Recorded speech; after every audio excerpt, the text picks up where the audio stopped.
spécificité, c'est que ce sont des magistrats professionnels qui vont décider de son sort. En l'occurrence, le président et 4 de ses assesseurs qui sont réunis depuis 9h47 ce matin dans une salle attenante à la cour d'assises.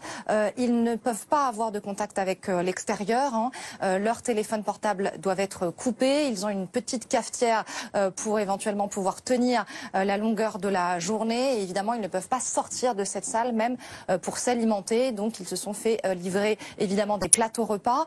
Ils sont donc tous les 5 et ils vont devoir décider d'une décision très lourde de sens. Alors, comment ça se passe très concrètement? D'abord, ils commencent par un tour de table entre eux pour discuter de leurs impressions au bout de ces 5 semaines de procès. Et puis ensuite, ils vont commencer à voter. Et là, c'est extrêmement long. Pourquoi? Parce que ils doivent répondre à 82 questions précisément concernant ces 2 accusés, à la fois sur leur complicité pour Abdelkader Merah, complicité d'assassinat, mais aussi pour sa participation ou non à une association de malfaiteurs terroristes, pour sa participation ou non au vol du scooter.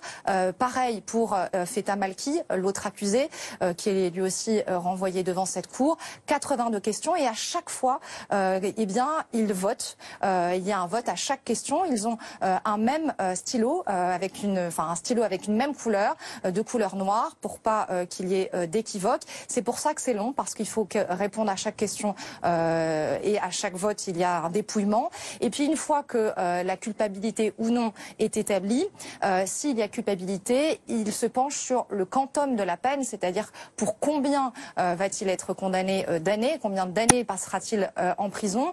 Évidemment, c'est le président qui lance la discussion en disant voilà, l'avocate générale a requis la perpétuité. Est-ce qu'on part sur cette base-là, oui ou non? Et à ce moment-là, la discussion à nouveau s'entame.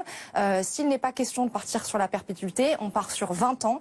Et puis, c'est de la peine la plus lourde à la moins lourde, donc 20 ans. Et là, à nouveau, on commence à discuter, on commence à voter, on commence à dépouiller. Et on baisse d'année en année, 19 ans, 18 ans, 17 ans. Ce qui explique la longueur, évidemment, de ce vote.